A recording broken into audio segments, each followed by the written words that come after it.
if you don't have one or it's broke and you can't afford a new one and you don't trust getting a used one off eBay, this is the bypass trick that you can do so that your fuel gauge works. I want to go over, this is a 91 Mustang instrument cluster right here, and I'm missing the Slosh module, and those things are not cheap. So what I'm going to do is, I'm looking at all the wire trace here, and I'm examining how this thing basically works. So what I found out is, this one right here is the hot, comes up, comes around, goes into the Slosh module, then we come around and gives power to both of the gauges, right? So other than just kind of tracing how, you know, it goes in one way, I can actually read here, it says ignition. So there's two things that say that's hot. So if I continue around, here's the grounding circuit here, comes through, tags that one, goes to there, and we're coming up to the Slosh module, right?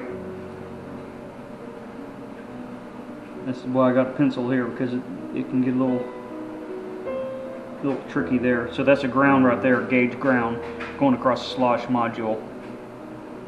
So if we look over here on the signal, this is what I'm interested in here. It's what the Slosh module does whenever it gets power in ground. It's supposed to come over here and keep your gas gauge from moving up and down whenever you hit a bump or hit the brakes or hit the gas. So I knew I had to be right here, right? So now that I can see both sides, I'll probably come in and figure out something that'll attach right in here. It's out of the way. That's removable, just in case there is a Slosh module that comes in. The next person wants to replace it, or if I just come across one, I'm not going to spend no $180 on one. Okay, I'm going to try to do a little work on this right now. So if we look at my setup here, what I've decided to do, whenever I drill the hole in the housing here to put this screw in to hold the little ring terminal in, right? And that's my jumper across these two. If I try to come in this way or from the other side, I'll be coming in at an angle. So I'm just going to come straight into it and drill that out. That's what I'm going to attempt to do. So the screw I'm using, well, a lot of my drill bits have been broke or lost or whatever. I need to get a new set. So this one actually works here. I think this is, I'm using an 1/8. So it's roughly the size of that screw. I might have to do a little bit of ream on it, but I'm just going to chuck it up and drill her out. Now be careful whenever you do this. The printed circuit board on here, you don't want to drill into it because it's just going to grab it and wad it up, and then you really have a mess on your hands.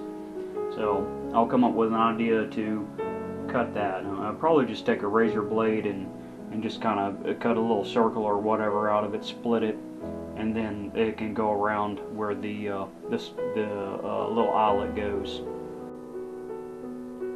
Okay, back to working. Of course, I have I'm trying to microphone out with a cam part to see if the sound comes out a little better.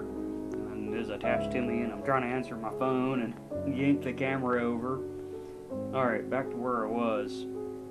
Trying to snip this out, and I want to make sure that you can't see what I'm doing with my arm in the way. If I had someone else videoing it, I guess it'd be easier. So I'm just trying to do a little bit of a notch there, so I know the screw can go. It can, you know, basically wrap around the screw. That's what I'm going for. Okay, did the whole work thing, got that out of the way.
that, you fighting sucker. I think as G-Funk says, you motherfucker.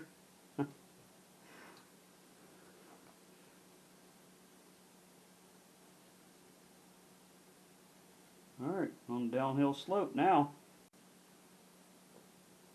Okay, I tinkered with it, got it together. It went right together very easily, going, just dropping it in through there. I don't know why I didn't do that to begin with. So, we can see I used the open spade connector. It's in there pretty solid. It's bridging that gap right there. And it's something that can be pulled out and a Slosh module put in for anyone who wants to spend $180 on one. Not me. So, that's in there good. What I should have done, I think I'm going to back this off a little bit, and then the little nut right there, and do a touch of blue Loctite on it. Then I know for sure it's not going to come apart. Because if that breaks contact, or loses contact, it will make the fuel gauge peg out. That's not fun. Okay, it's complete.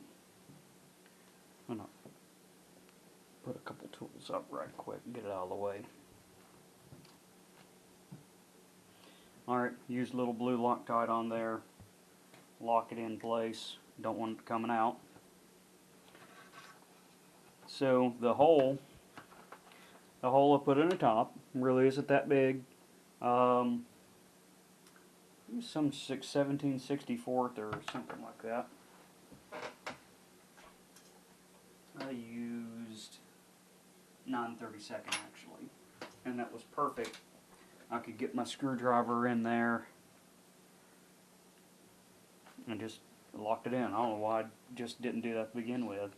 I've done that on other projects where I did the little access hole for the fastener, or for the tool and fastener to go through. So if that hurts your structure, this thing's going to fall apart anyway.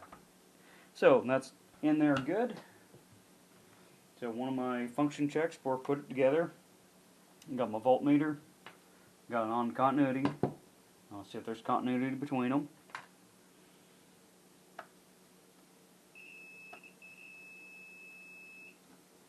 There we go. It's got continuity between it, and it's something that can be taken apart and undone later on if someone wants to fiddle with a Slosh module.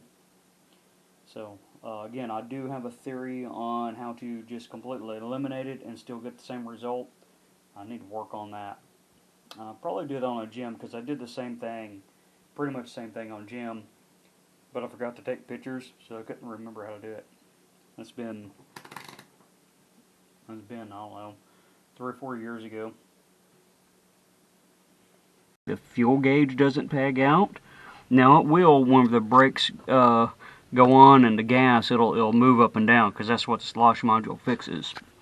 Until I get my idea on how to replace those, because like I said before, I looked it up and it's like $220 for a Slosh module.